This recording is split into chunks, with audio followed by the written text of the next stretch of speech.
ಎಲ್ರಿಗೂ ನಮಸ್ಕಾರ. ನಾನು ಡಾಕ್ಟರ್ ಸನ್ಮತಿ ಪಿ ರಾವ್. ನಾನು ಪ್ರಾಕ್ಟೀಸ್ ಮಾಡೋದು ಶುಭ ಆಯುರ್ವೇದಿಕ್ ಸೆಂಟರ್ ಹಾಗೆ ಶ್ರೀರಂಗ ಆಯುರ್ವೇದ ಬ್ಯಾಂಗ್ಳೂರಲ್ಲಿ. ಇವತ್ತು ಆರೋಗ್ಯ ಇವತ್ತಿನ ಸಂಚಿಕೆಯಲ್ಲಿ ನಾನು ಇವತ್ತು ನಿಮಗೆ ಮೆನೋಪಾಸ್ ಅಥವಾ ಮುಟ್ಟು ನಿಲ್ಲುವ ಸಮಯದಲ್ಲಿ ಯಾವ ರೀತಿಯ ಬದಲಾವಣೆಗಳು ಕಾಣಿಸ್ಕೊಳ್ಳುತ್ತೆ, ಹಾಗೆ ಒಬ್ಬಳು ಹೆಣ್ಣು ಯಾವ ರೀತಿ ಈ ಬದಲಾವಣೆಗೆ ಅನುಸಾರವಾಗಿ ಅವ್ರು ಯಾವ ರೀತಿ ನೋಡ್ಕೊಳ್ಬೇಕು, ದೇಹನ ಯಾವ ರೀತಿ ಪೋಷಣೆಗಳನ್ನು ಮಾಡ್ಕೊಳ್ಬೇಕು, ಈ ಮಾಹಿತಿಯನ್ನು ಕೊಡ್ತೀನಿ. ಇವಾಗ ಎಲ್ರಿಗೂ ಒಂದು ಪ್ರಶ್ನೆ ಇರುತ್ತೆ, ಇದು ಮೆನೋಪಾಸ್ ಅಂದರೆ ಏನು, ಇದು ಯಾವ ಒಂದು ಕಾರಣದಿಂದ ಇದು ಬರುತ್ತೆ ಅಂತ. ಹೇಗೆ ಒಂದು ಮುಟ್ಟು ಶುರು ಆಗುವ ಒಂದು ಸಮಯ ಅಂದರೆ ಒಂದು 12 ವರ್ಷ 13 ವರ್ಷಕ್ಕೆ ಹೇಗೆ ಶುರು ಆಗುತ್ತೋ ಹಾಗೆ ಈ ಮುಟ್ಟು ನಿಲ್ಲುವ ಸಮಯಕ್ಕೆ ನಾವು ಇದನ್ನು ಮೆನೋಪಾಸ್ ಅಂತ ಹೇಳ್ತೀವಿ. ಇದು ಕೂಡ ಒಂದು ರೀತಿ ಒಂದು ಬ್ರಿಡ್ಜ್ ಅಂತ ಹೇಳ್ಬೋದು. ಒಂದು ಪ್ರೌಢಾವಸ್ಥದಿಂದ ವೃದ್ಧಾವಸ್ಥಕ್ಕೆ ಎಂಟರ್ ಆಗುವ ಒಂದು ಬ್ರಿಡ್ಜಿಗೆ ಇದು ಒಂದು ರೀತಿ ದೇಹದಲ್ಲಿ ಕಾಣಿಸ್ಕೊಳ್ಳುವ ಒಂದು ಬದಲಾವಣೆಗಳು ಈ ಮೆನೋಪಾಸ್ ರೀತಿಯಲ್ಲಿ ಕಾಣಿಸ್ಕೊಳ್ಳುತ್ತೆ. ಈ ಮೆನೋಪಾಸ್ ಅನ್ನೋದು ಇವಾಗ ನಾರ್ಮಲ್ ಆಗಿ ನಾವು ನೋಡಿರೋ ಪ್ರಕಾರ 50 ವರ್ಷದ ಆಸ್ಪಾಸು, ಅಂದರೆ ಒಂದು 47 48 ವರ್ಷಕ್ಕಾಗ್ಬೋದು, ಅಥವಾ ಒಂದು 55 56 60 ವರ್ಷದ ಒಳಗಡೆ. ಇವಾಗ ಈ ಮೆನೋಪಾಸು ನಿಲ್ಲುವ ಸಮಯ ಅಥವಾ ಮೆನೋಪಾಸ್ ಅಥವಾ ಮುಟ್ಟು ನಿಲ್ಲುವ ಸಮಯ ಒಂದು ಕಾಲಜ ಅಂತ ಹೇಳ್ಬೋದು. ಅಂದರೆ this is the time that it has to happen. So ಇವಾಗ 12 ವರ್ಷಕ್ಕೆ ಶುರು ಆಗಿದೆ, 50 ವರ್ಷಕ್ಕೆ ನಿಲ್ಲಬೇಕು, ಆ ಟೈಮಿಗೆ ನಿಂತಿದೆ, ಇದನ್ನು ಮೆನೋಪಾಸ್ ಅಂತ ಹೇಳ್ತೀವಿ. ಇದು ಕಾಲಜ, ಅಂದರೆ this is the time frame, ಅದು ಈ ಟೈಮಿಗೆ ಆಗಬೇಕು. ಕೆಲವು ಸಲ ಮೆನೋಪಾಸ್ ಅನ್ನೋದು ಅಕಾಲಜವಾಗೂ ಆಗ್ಬೋದು. ಅಂದರೆ ಅವಳಿಗಿನ್ನೂ ವಯಸ್ಸು 30 ಇರ್ಬೋದು, ಆದರೆ ಮುಟ್ಟೇ ಬರ್ತಾ ಇಲ್ಲ. ಆವಾಗ ಒಂದು ಡಯಾಗ್ನೋಸ್ಟಿಕ್ ಲೆವೆಲಲ್ಲಿ ಆಮೇಲೆ ಗೊತ್ತಾಗುತ್ತೆ ಅವ್ರಿಗೆ ಪ್ರೈಮರಿ ಓರಿಯನ್ ಫೇಲ್ಯೂರ್ ಅಥವಾ ಮೆನೋಪಾಸ್ ಬೇಗ ಬಂದಿದೆ ಅಂತ. ಸೊ ಇದು 2 ರೀತಿಯಾಗೂ ಕಾಣಿಸ್ಕೊಳ್ಳುತ್ತೆ. ಆದರೆ ಇವಾಗ ಹೇಳಿದ ಥರ ಸಾಮಾನ್ಯವಾಗಿ ಕಾಣಿಸ್ಕೊಳ್ಳೋದು 45 ಇಂದ 55 ವರ್ಷದ ಒಳಗೆ ಮೆನೋಪಾಸ್ ಸಾಮಾನ್ಯವಾಗಿ ಕಾಣಿಸ್ಕೊಳ್ಳುತ್ತೆ. ಸೊ ಇವಾಗ ಕೆಲವು ಸಲ ಹೆಣ್ಮಕ್ಳಲ್ಲಿ ಬೇಗ ಮೆನೋಪಾಸ್ ಬರೋ ಸಾಧ್ಯತೆಗಳು ಕಾಣಿಸ್ಕೊಳ್ಳುತ್ತೆ. ಅದನ್ನು ಇದು ಒಂದು ರೀತಿಯಲ್ಲಿ ಬಂಜತನಕ್ಕೂ ಕೂಡ ಇದು ಒಂದು ತೊಂದರೆ. ಸೊ ಇವಾಗ ಮೆನೋಪಾಸ್ ಬೇಗ ಬಂತು ಅಂತ ಅಂದಾಗ ಇದು ನಾರ್ಮಲ್ ಆಗಿ ಒಂದು ಪೆಥಾಲಜಿ ಅಥವಾ ಒಂದು ತೊಂದರೆಯ ಒಂದು ಸಂಭಾವನೆ. ಇದು ಬಂಜತನಕ್ಕೂ ಕೂಡ ಹಲವಾರು ರೀತಿಯ ಒಂದು ಕಾರಣ ಆಗುತ್ತೆ. ದೇಹದಲ್ಲಿ ಒಂದು ಫಿಸಿಯಾಲಜಿ ನಡೆಯುತ್ತೆ. ಇದನ್ನು ನಾನು ಅರ್ಥ ಮಾಡಿಸ್ಬೇಕು ನಿಮಗೆ. ಹೇಗೆ ಅಂದರೆ, ನಮ್ಮ ದೇಹದಲ್ಲಿ ಕೆಲವು ಫಾಲಿಕಲ್ಸ್ ಅಂತ ಇರ್ತವೆ. ಒಂದು ಫಾಲಿಕ್ಯುಲರ್ ಗ್ರೋತ್ ಅಂತ ಹೇಳ್ತೀವಿ. ಒಂದು ಫಾಲಿಕ್ಯುಲರ್ಸ್ ಇಷ್ಟು ಮಟ್ಟಿಗೆ ಇಷ್ಟು ಮಿಲಿಯನ್ ಅಷ್ಟು ಒಂದು ಪರ್ಸೆಂಟೇಜ್ ಆಫ್ ಫಾಲಿಕಲ್ಸ್ ಅನ್ನೋದು ಇರುತ್ತೆ. ವಯಸ್ಸು ಆಗ್ತಾ ಆಗ್ತಾ ಈ ಒಂದು ಪರ್ಸೆಂಟೇಜ್ ಕಮ್ಮಿ ಆಗುತ್ತೆ. ಇದು ಯಾವಾಗ ಪೂರ್ತಿ ಕಮ್ಮಿ ಆಗುತ್ತೋ ಆವಾಗ ಮೆನೋಪಾಸ್ ಎಂಟರ್ ಆಗೋದು. ಹಲವಾರು ಕಾರಣಗಳಿಂದ ಕೆಲವು ಸಲ ಈ ಪರ್ಸೆಂಟೇಜು ಬೇಗ ಕಮ್ಮಿ ಆಗುತ್ತೆ. ಸೊ ಇದು ನಾವು ಕೆಲವು ಸಲ ತಗೊಳ್ಳುವ ಒಂದು ಆಹಾರದ ಒಂದು ಲೈಫ್ ಸ್ಟೈಲಿಂದ ಆಗಿರ್ಬೋದು, ಅಥವಾ ಯಾವುದೋ ಒಂದು ಕಾರಣದಿಂದ ಯಾವುದೋ ಒಂದು ಔಷಧಿಗಳನ್ನು ಸೇವನೆ ಮಾಡಿರೋದ್ರಿಂದ ಅದರಿಂದ ಒಂದು ಸೈಡ್ ಎಫೆಕ್ಟ್ ಆಗಿ ಈ ಫಾಲಿಕಲ್ಸ್ ಎಲ್ಲ ಪೂರ್ತಿ ಡಿಮಿನಿಷ್ ಆಗಿರ್ಬೋದು, ಅಥವಾ ಬೇರೆ ಥರ ತೊಂದರೆಗಳು ಕಾಣಿಸ್ಕೊಂಡು ಮುಟ್ಟು ನಿಲ್ಲುವ ಸಾಧ್ಯತೆಗಳಿರುತ್ತೆ. ಸೊ ಇವಾಗ ಮಕ್ಕಳು ಅವರಿಗೆ ಆಗಿದೆ, AMH ಲೆವೆಲ್ಸು ಪೂರ್ತಿ ಕಮ್ಮಿ ಆಗೋಗಿದೆ. So around 35 to 40. It is not a major problem, but they have to be ready for it. ಅಥವಾ ಮೆನೋಪಾಸಿಗೆ they have to make their body ready. ಆದರೆ ಇವಾಗ ಅವರಿಗೆ ಮಕ್ಕಳಿನ ಆಗಿಲ್ಲ, 30 ವರ್ಷದ ಒಳಗಡೆ ಇದ್ದಾರೆ, AMH ಲೆವೆಲ್ಸ್ ಆಗಲೇ ಕಮ್ಮಿ ಆಗ್ತಾ ಇದೆ, ಆವಾಗ ಅವರಿಗೆ ಚಿಕಿತ್ಸೆ ಬೇಕು, ಅವ್ರಿಗೂ ಕೂಡ ಒಂದು ಕನ್ಸೀವ್ ಆಗಬೇಕು ಅಂತ ಒಂದು ಆಸೆ ಇದೆ. ಸೊ ಇದೆಲ್ಲ ಇದ್ದಾಗ ಆವಾಗ ಈ ತೊಂದರೆಯಿಂದ ಹೊರಗೆ ಬರೋಕ್ಕೆ ಅವರಿಗೆ ಆಯುರ್ವೇದದ ಒಂದು ಸಲಹೆಗಳಾಗಿರ್ಬೋದು ಅಥವಾ ಅದ್ರ ಚಿಕಿತ್ಸೆಗಳಿಂದ ಆಗಿರ್ಬೋದು AMH ಲೆವೆಲ್ಸ್ನ ಒಂದು ಸ್ವಲ್ಪ ಮಟ್ಟಿಗೆ ಕ್ವಾಲಿಟೇಟಿವ್ ಆಗಿ ಎಗ್ಸನ್ನ ಮತ್ತೆ ರಿಟ್ರೀವ್ ಮಾಡುವ ಒಂದು ಶಕ್ತಿ ಆಯುರ್ವೇದದ ಒಂದು ಪೊಟೆಂಟ್ ಹರ್ಬ್ಸಲ್ಲಿರುತ್ತೆ. ಹಲವು ಬಾರಿ ನಾವು ಕೂಡ ನಮ್ಮ ಪ್ರಾಕ್ಟೀಸಲ್ಲಿ ನೋಡಿರ್ತೀವಿ, AMH ಲೆವೆಲ್ಸ್ ಕಮ್ಮಿ ಆಗಿರುತ್ತೆ, ಕನ್ಸೀವ್ ಆಗೋಕ್ಕೆ ತೊಂದರೆಗಳು ಕಾಣಿಸ್ಕೊಂಡಿರುತ್ತೆ. ಆದರೆ ಕೆಲವು ಗಿಡಮೂಲಿಕೆಗಳಿಂದ ಒಂದು ಔಷಧಿಗಳಿಂದ ಆಗಿರ್ಬೋದು ಅಥವಾ ಚಿಕಿತ್ಸೆ ಕ್ರಮಗಳಾಗಿರ್ಬೋದು, ಸೊ ಇದರಿಂದ ಒಂದು ರೀತಿಯಲ್ಲಿ ಅವ್ರ ಕ್ವಾಲಿಟಿ ಕೂಡ ಇಂಪ್ರೂವ್ ಆಗುತ್ತೆ. It helps them to conceive. ಹಲವು ಬಾರಿ ನಾವು ನೋಡಿದ್ದೀವಿ ಆಯುರ್ವೇದದ ಚಿಕಿತ್ಸೆಯ ಮೂಲಕ ಈ AMH ಲೆವೆಲ್ಸ್ ಎಲ್ಲಿ ಕಮ್ಮಿ ಆಗಿರುತ್ತೋ ಅದು ಒಂದು ಸ್ವಲ್ಪ ಮಟ್ಟಿಗೆ ಇಂಪ್ರೂವ್ ಆಗಿರುತ್ತೆ, ಕನ್ಸೀವ್ ಆಗೋಕ್ಕೂ ಕೂಡ ಇದು ಸಹಾಯ ಮಾಡಿರುತ್ತೆ. ಸೊ ಈ ಒಂದು ತೊಂದರೆ ನಿಜವಾಗ್ಲೂ ಗಾಬರಿ ಕೊಡೋ ಥರ ತೊಂದರೆನ ಖಂಡಿತವಾಗ್ಲೂ ಇಲ್ಲ. ಸೊ ಆಯುರ್ವೇದ ಸಾಕಷ್ಟು ಮಟ್ಟಿಗೆ ಸಹಾಯ ಮಾಡುತ್ತೆ. ನೀವು ಆಯುರ್ವೇದ ವೈದ್ಯರನ್ನ ಹೋಗಿ ಸಂಪರ್ಕಿಸಿ ಚಿಕಿತ್ಸೆಯನ್ನು ತಗೊಳ್ಳಿ. ನಿಮ್ಮ ದೇಹದಲ್ಲಿ ಇರ್ತಕ್ಕಂಥ ಒಂದು ಪರಿಣಾಮನ ನೀವೇ ನೋಡಬಹುದು ಆವಾಗ. ಸೊ ಬರೋ ಬದಲಾವಣೆಗಳನ್ನು ನೀವು ಚೆಕ್ ಮಾಡೋದು. ಡಾಕ್ಟ್ರು ಕೂಡ ನಿಮ್ಮಲ್ಲಿ ಕೆಲವು ಪ್ರಶ್ನೆಗಳು ಕೇಳ್ತಾರೆ. ಇವಾಗ ಈ ಪೆರಿಮೆನೋಪಾಸ್ ಆಗಿರ್ಬೋದು, ಮೆನೋಪಾಸ್ ಆಗಿರ್ಬೋದು, ದೇಹದಲ್ಲೂ ಕೂಡ ಕೆಲವು ಸಿಂಪ್ಟಮ್ಸ್ಗಳನ್ನು ತೋರಿಸುತ್ತೆ. ಸೊ ಅದರದ ಪ್ರಕಾರವಾಗಿ ಅದನ್ನು ನೋಡ್ಕೊಳ್ತಾ ಈ ಒಂದು ಅಕಾಲಜವಾಗಿರುವ ಒಂದು ಮೆನೋಪಾಸ್ ಅಥವಾ ಮುಟ್ಟು ನಿಲ್ಲುವಿಕೆಯನ್ನು ಇದನ್ನು ಸ್ವಲ್ಪ ಮಟ್ಟಿಗೆ ನಾವು ಅದನ್ನು ಬದಲಾವಣೆಗಳು ಎಷ್ಟಾಗುತ್ತೋ ಅಷ್ಟು ಮಟ್ಟಿಗೆ ನಾವು ಮಾಡ್ಕೊಳ್ಬೋದು. ಈ ಮೆನೋಪಾಸ್ ಅನ್ನೋದು ಇದರಲ್ಲಿ ಯಾವ ರೀತಿ ಸಿಂಪ್ಟಮ್ಸ್ಗಳನ್ನು ಕಾಣಿಸ್ಕೊಳ್ಳುತ್ತೆ ಅಥವಾ ದೇಹದಲ್ಲಿ ಯಾವ ರೀತಿ ಬದಲಾವಣೆಗಳು ಕಾಣಿಸ್ಕೊಳ್ಳುತ್ತೆ ಅಂತ ನಾನು ನಿಮಗೆ ಇವಾಗ ಹೇಳ್ತೀನಿ. ಎಷ್ಟೊಂದು ಸಲ ನಾವು ನೋಡಿದ್ದೀವಿ, ನನ್ನಲ್ಲೂ ನನ್ನ ಪೇಷಂಟ್ಸ್ ಬಂದಾಗ ಕೆಲವು 40 ವರ್ಷದ ನಂತರ ಮುಟ್ಟು ಒಂದು ಸ್ವಲ್ಪ ಇರ್ರೆಗ್ಯುಲರ್ ಆಗಿರುತ್ತೆ, ದೇಹದಲ್ಲಿ ಒಂದು ಸ್ವಲ್ಪ ಮಟ್ಟಿಗೆ ಬದಲಾವಣೆಗಳು ಕಾಣಿಸ್ಕೊಂಡಿರುತ್ತೆ. ಅವರು ಅದನ್ನು ಕೆಲವು ಸಲ ಕನ್ಫ್ಯೂಸ್ ಮಾಡಿ ಕೇಳ್ತಾರೆ, ಇದು ನನಗೆ ಮೆನೋಪಾಸ್ ಬಂದ್ಬಿಟ್ಟಿದೆಯಾ ಆಗಲೇ ಅಂತ. ಈ ಬದಲಾವಣೆಗಳನ್ನು ನಾವು ಕರೆಕ್ಟಾಗಿ ನೋಡಿದಾಗ ಮೊದಲನೇದಾಗಿ ಕಾಣಿಸ್ಕೊಳ್ಳೋದು ದೇಹದಲ್ಲಿ ಒಂದು ಸ್ವಲ್ಪ ಮಟ್ಟಿಗೆ ಡ್ರೈನೆಸ್ ಹೆಚ್ಚಾಗ್ತಾ ಇರೋದು. ಸ್ಕಿನ್ ಡ್ರೈನೆಸ್ ಆಗಿರ್ಬೋದು, ವೆಜೈನಲ್ ಡ್ರೈನೆಸ್ ಆಗಿರ್ಬೋದು, ಅಥವಾ ಕೂದಲಲ್ಲೂ ಕೂಡ ಒಂಥರ ಬ್ರಿಟಲ್ ಹೇರ್ ಅಥವಾ ಕೂದಲು ಉದುರಕ್ಕೆ ಶುರು ಆಗಿರ್ಬೋದು. ಮುಟ್ಟು ಇರ್ರೆಗ್ಯುಲರ್ ಆಗೋಕ್ಕೆ ಶುರು ಆಗುತ್ತೆ. ಅಂದರೆ 3 ದಿನ 1 ತಿಂಗಳಲ್ಲಿ ಬರ್ತಾ ಇರೋದು 2 ತಿಂಗಳಾದರೂ ಕೂಡ ಬರದೇ ಇರ್ಬೋದು, ಅಥವಾ ಬಂದರೆ ಪೂರ್ತಿ ಪೀರಿಯಡು ನಿಲ್ತಾನೆ ಇಲ್ಲ, ಒಂದು ಸ್ವಲ್ಪ ಮಟ್ಟಿಗೆ ಹೋಗ್ತಾನೆ ಇರುತ್ತೆ. ಸೊ ಇವೆಲ್ಲ ಮುಟ್ಟಿಗೆ ಸಂಬಂಧಪಟ್ಟಿರೋ ಕೆಲವು ಮೆನೋಪಾಸಲ್ ಸಿಂಪ್ಟಮ್ಸ್. ಈ ಪೆರಿಮೆನೋಪಾಸಲ್ ಸಿಂಪ್ಟಮ್ಸಲ್ಲಿ ಇನ್ನೂ ಕೆಲವು ಬರೋದು ಇಂಪಾರ್ಟೆಂಟ್ ಆಗಿರ್ತಕ್ಕಂಥದ್ದು ಹಾಟ್ ಫ್ಲಶಸ್, ಅಥವಾ ಸಡನ್ನಾಗಿ ತುಂಬ ಬೆವರಕ್ಕೆ ಶುರು ಆಗೋದು, ಅಥವಾ ಎಲ್ಲರಿಗೂ ಒಂದು ರೀತಿಯಲ್ಲಿ ಚಳಿ ಇರುತ್ತೆ, ಅವ್ರಿಗೆ ಮಾತ್ರ ಸಡನ್ನಾಗಿ ಬೆವರು ಶುರು ಆಗೋಗುತ್ತೆ. ಅಥವಾ ಮೂಡ್ ಸ್ವಿಂಗ್ಸ್ಗಳು ಬರೋದು, ಸಡನ್ನಾಗಿ ಅವರಿಗೆ ಒಂದು ಮಾನಸಿಕ ಸ್ಥಿತಿ ಒಂದು ಸ್ವಲ್ಪ ಮಟ್ಟಿಗೆ ಅವರಿಗೆ ಬೇಗ ಕೋಪ ಬರೋದಾಗಿರ್ಬೋದು, ಅಥವಾ ನರ್ವಸ್ ಬೇಗ ಆಗ್ಬೋದು, ಆ್ಯಂಗ್ಸೈಟಿ ಪ್ಯಾಂಗ್ಸ್ ಅಂತ ಏನು ಹೇಳ್ತೀವಿ, ಬೇಗ ಭಯ ಪಡ್ಕೊಳ್ಳೋದಾಗಿರ್ಬೋದು, ಅಥವಾ ತುಂಬ ಓವರ್ ಥಿಂಕಿಂಗ್ ಆಗೋದು. ಇವೆಲ್ಲ ಕೂಡ ಒಂದು ಸ್ವಲ್ಪ ಮಟ್ಟಿಗೆ ಮೊದಲು ನಾನು ಹೀಗಿರಲಿಲ್ವಲ್ಲ, ಇತ್ತೀಚಿನ ದಿನಗಳಲ್ಲಿ ಈ ಥರ ಆಗ್ತಾ ಇದೆಯಲ್ಲ, ಸೊ ಈ ಥರದ್ದು ಕಾಣಿಸ್ಕೊಳ್ಬೋದು. ಅಥವಾ ಬ್ಲೋಟಿಂಗ್ ಇಶ್ಯೂಸ್, ಗಟ್ ರಿಲೇಟೆಡ್ ಪ್ರಾಬ್ಲಮ್ಸ್, ಡೈಜೆಸ್ಟಿವ್ ಇಶ್ಯೂಸ್.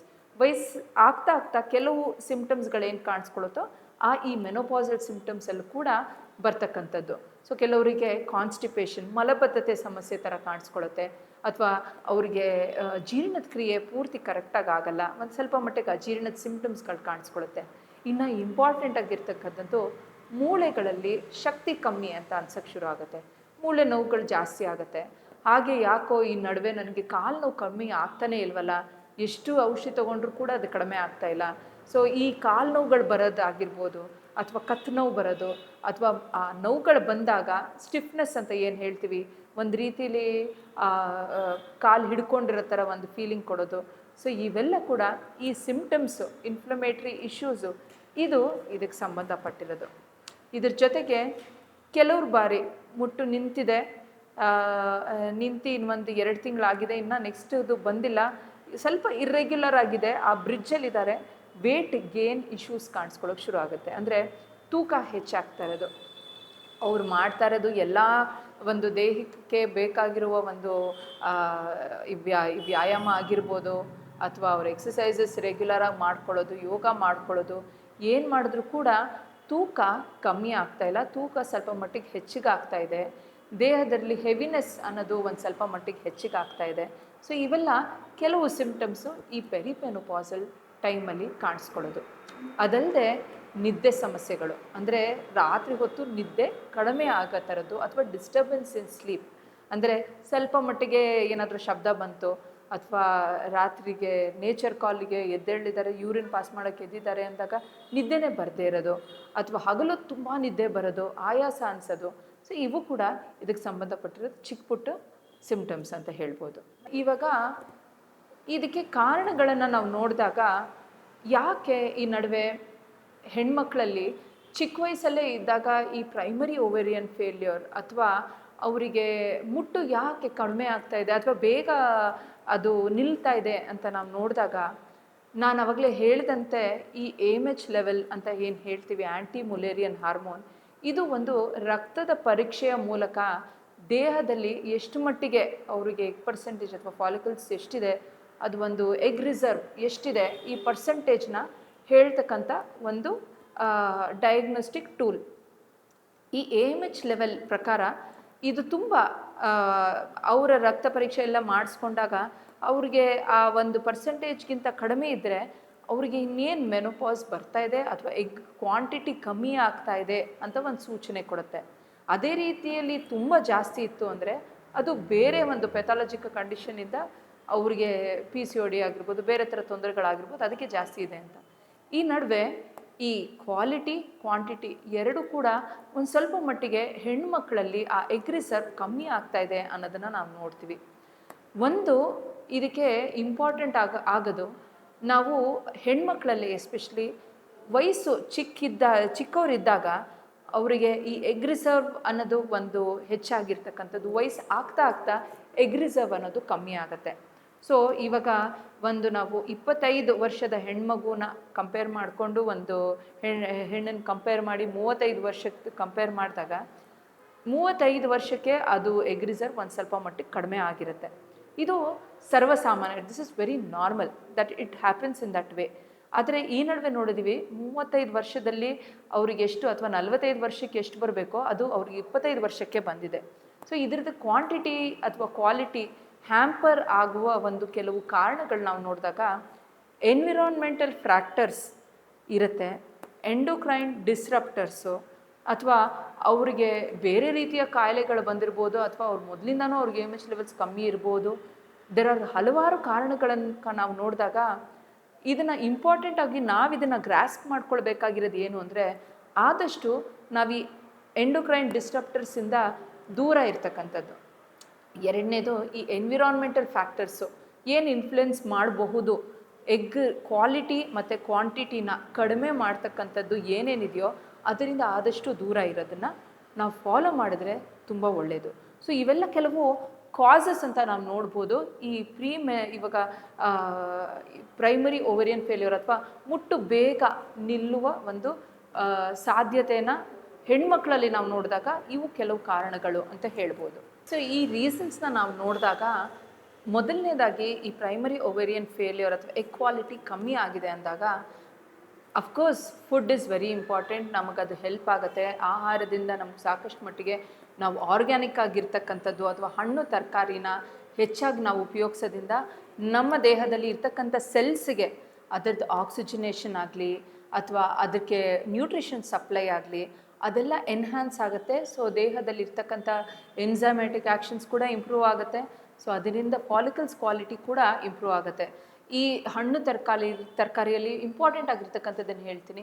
ಒಂದು ದಾಳಿಂಬ್ರೆ ಆಗಿರ್ಬೋದು, ಅಥವಾ ರೇಸನ್ಸ್ ಅಥವಾ ಫಿಗ್ಸ್ ಆಗಿರ್ಬೋದು, ಅಥವಾ ಇವಾಗ ತರಕಾರಿಗಳಲ್ಲಿ ಸೋರೆಕಾಯಿ, ಕುಂಬಳಕಾಯಿ, ಹಾಗೆ ಆನಿಯನ್, ಗಾರ್ಲಿಕ್, ಜಿಂಜರ್ ಇವೆಲ್ಲ ಕೂಡ ತುಂಬಾ ಒಳ್ಳೆಯದು.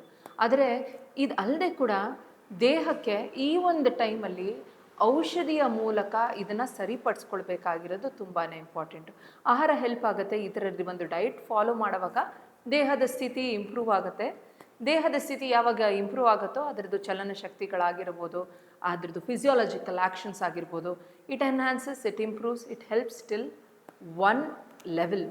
ಸೊ ಅದಲ್ಲದೆ exercises are something that is very helpful. ವ್ಯಾಯಾಮ ಎಸ್ಪೆಷಲಿ ಈ ಪೆಲ್ವಿಕ್ ರೀಜನಲ್ಲಿ.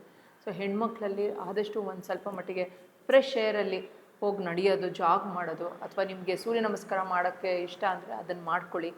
ಸೊ ಸೂರ್ಯನ ಬಂದು ಬೆಳಕಿನಲ್ಲಿ ಅದನ್ನು ಮಾಡ್ಕೊಳ್ಳೋದು ತುಂಬಾ ಇಂಪಾರ್ಟೆಂಟ್. ಇವಾಗ ಹೇಗೆ ಒಂದು ಎಕ್ಸಸೈಸಸ್ ನಮ್ಮ ದೇಹಕ್ಕೆ ಚಟುವಟಿಕೆನ ತರಿಸಿ it helps in good circulation, ಅದೇ ರೀತಿಯಲ್ಲಿ ಅಥವಾ ಆಹಾರ ನಾವು ಯಾವಾಗ ಸೇವನೆ ಮಾಡ್ತೀವೋ ನಮ್ಮ ದೇಹದ ಒಂದು ಚಟುವಟಿಕೆಗೆ ಸಹಾಯ ಮಾಡುತ್ತೆ. It helps for growth. ಅದೇ ರೀತಿ ಒಂದು ಸೂರ್ಯನ ತಾಪ ಕೂಡ ದೇಹದ ಚರ್ಮದ ಮೇಲೆ ಬಿದ್ದಾಗ certain enzymatic actions are improving really well.